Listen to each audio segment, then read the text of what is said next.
بسم اللہ الرحمن الرحیم۔ معزز خواتین و حضرات، السلام علیکم ورحمۃ اللہ وبرکاتہ۔ مال، اس کو شریعت اسلامیہ فتنہ قرار دیتی ہے، اور اسی کا ایک تسلسل یہ بھی ہے کہ اگر کوئی وارث اپنے مورث کو قتل کر دے تو وہ وراثت سے محروم ہو جائے گا۔ آج کی حدیث مبارکہ کا موضوع یہی ہے۔ مشکوٰۃ المصابیح کتاب البیوع باب الفرائض 3065ویں حدیث کتاب میں اور 8ویں ہے باب میں۔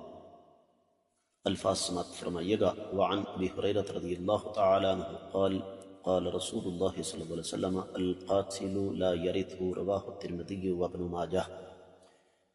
معزز خواتین و حضرات، یہ حدیث سنن ترمذی میں کتاب الفرائض باب ما جاء فی ابطال میراث القاتل کے تحت آئی ہے، 2109، جبکہ سنن ابن ماجہ میں یہ روایت دو مقامات پر موجود ہے، 2645 اور 2735۔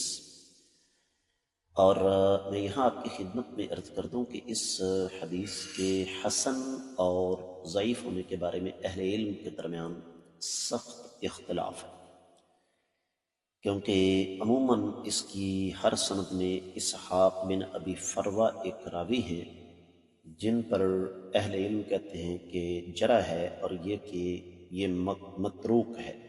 خاص طور پر امام ضیاء المقدسی نے السنن والاحکام میں فرمایا کہ امام ترمذی خود فرماتے ہیں کہ قد تارکہ بعض اہل العلم، کہ بعض اہل علم نے اس راوی کو چھوڑ رکھا ہے، متروک قرار دیا ہے۔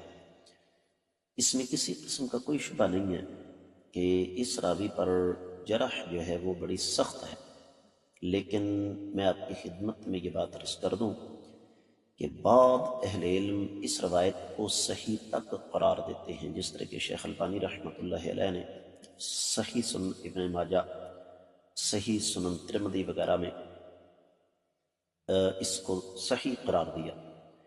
اور دور حاضر کی ایک اور عظیم علمی شخصیت شیخ شعیب الارناؤط کہتے ہیں قوی بشاہدہ، یہ حدیث اپنے شواہد کی بنا پر تقویت پکڑ جاتی ہے۔ تو عرض کرنے کا مطلب یہ ہے کہ یہ روایت کسی بھی اعتبار سے حسن درجے سے کم نہیں ہے۔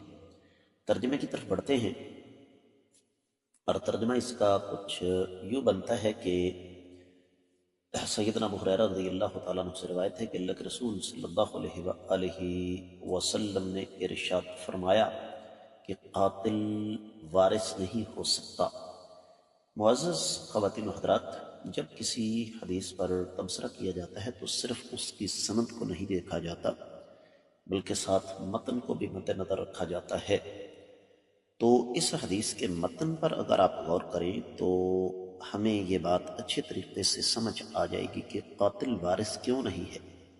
اس لیے کہ ایک انسان کو اللہ تعالیٰ نے قرآن کے ذریعے حصہ دے دیا کہ تم اپنے مورث کی جائیداد میں سے جب وہ دنیا سے جائے گا تو اتنے حصے کے مالک ہو، لیکن قاتل بدبخت ظالم کیا کرتا ہے کہ وہ اپنے اس حصے کو جلدی حاصل کرنے کے لیے اپنے مورث کو قتل کر دیتا ہے۔ تو جب شریعت اسلامیہ اس پر یہ پابندی لگا دے گی کہ اگر تم نے ایسا قدم اٹھایا تو جائیداد سے تم محروم ہو جاؤ گے، تو ایک لحاظ سے شریعت اسلامیہ قتل کی راہ میں بہت بڑی رکاوٹ کھڑی کر دیتی ہے۔ البتہ قتل خطا کے بارے میں اہل علم یہ کہتے ہیں کہ رخصت ہے، جان بوجھ کر کوئی قتل نہ کرے، قتل خطا ہو جائے تو پھر یہ حکم نہیں ہوگا۔ تو میں امید کرتا ہوں کہ آپ کو یہ حدیث اچھی طرح سمجھ آ گئی ہوگی۔ آپ لوگوں سے خصوصی طور پر گزارش ہے کہ اسباق کو صدقہ جاریہ سمجھ کر ہر فورم پر زیادہ سے زیادہ آگے نشر فرمائیں۔ ابھی تک اگر آپ نے چینل کو سبسکرائب نہیں کیا تو ضرور کیجیے، ساتھ لگے گھنٹے کے بٹن کو ضرور دبائیے۔ آج کے سبق سے اجازت چاہوں گا۔ السلام علیکم ورحمۃ اللہ وبرکاتہ۔